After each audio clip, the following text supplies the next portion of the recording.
joy.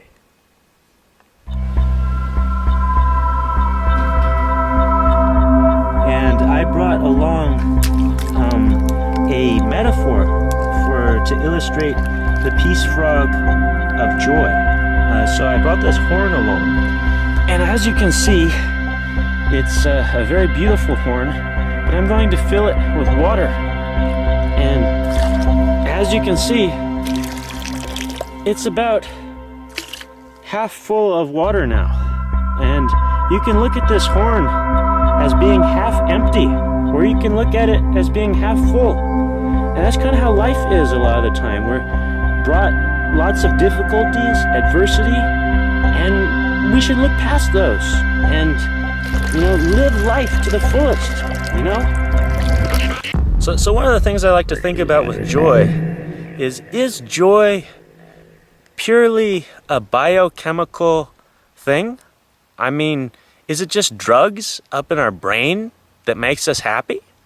I mean, I'd like to think that happiness is something real, something tangible, that happiness is a component, something we're striving for, something that once we achieve, we can truly feel, and something that's different than just, feeling high or feeling elated. I'd like to think that happiness comes with purpose, that when we work towards something and we make something happen in our lives, we feel more than just happiness.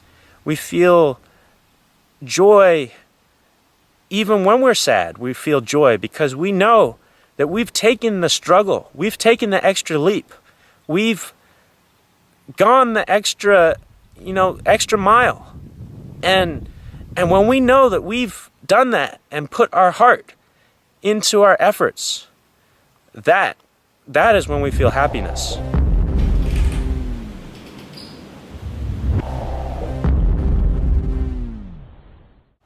Choice.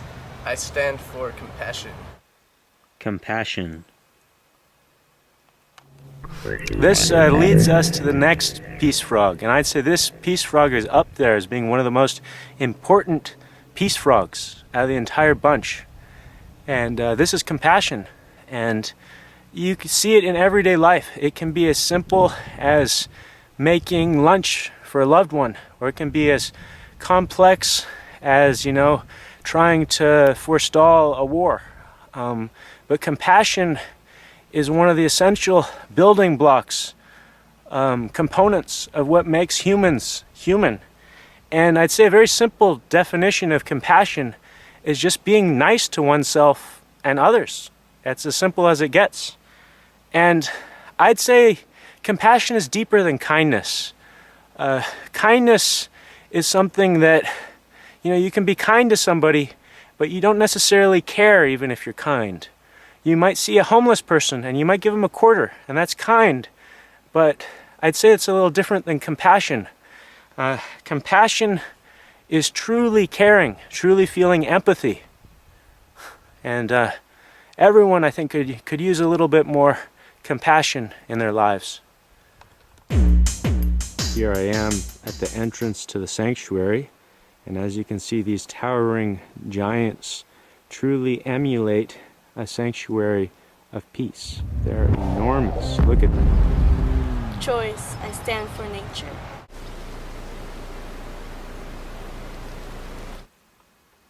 Nature.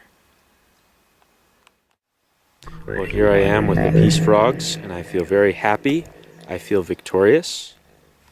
For me, nature is the most important peace frog.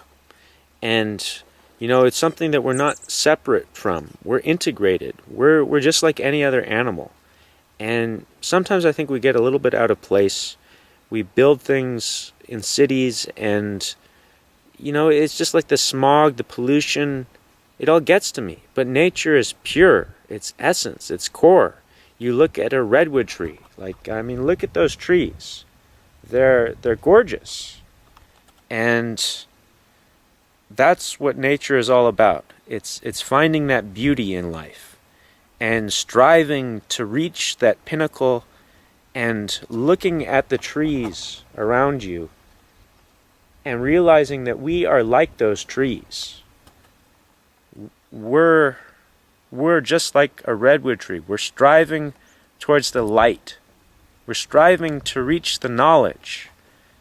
And we're striving towards the darkness with our roots. We're striving so that the suffering will change us, so that we can do more than we think we can ever do. We can make a difference. Look around you. Maybe you're a peace frog and you didn't even realize you're a peace frog.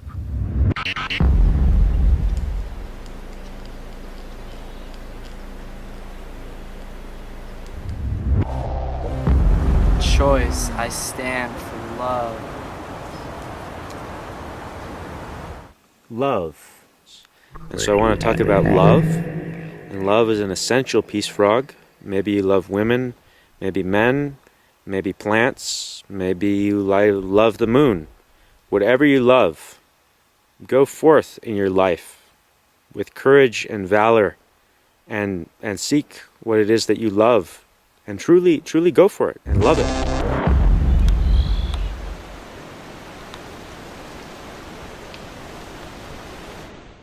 Yeah. Choice, I stand for freedom. Freedom. I also want to think about freedom. It's another peace frog that's essential. And just look around you. Think about transformation. Freedom is about transformation. And most people don't like to think about this, but life is finite. It's precious. Death will come.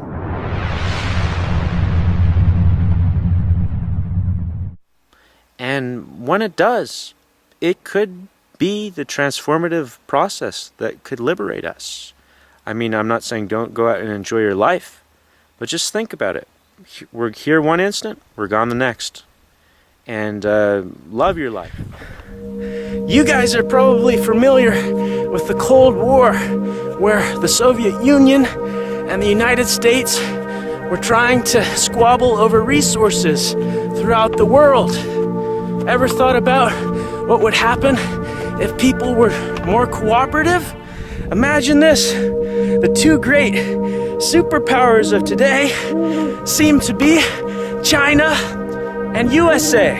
What about if China and USA had a great competition where they tried to create bigger, better gardens? Instead of having a space race or racing for new technologies, why not try to feed the people of the world?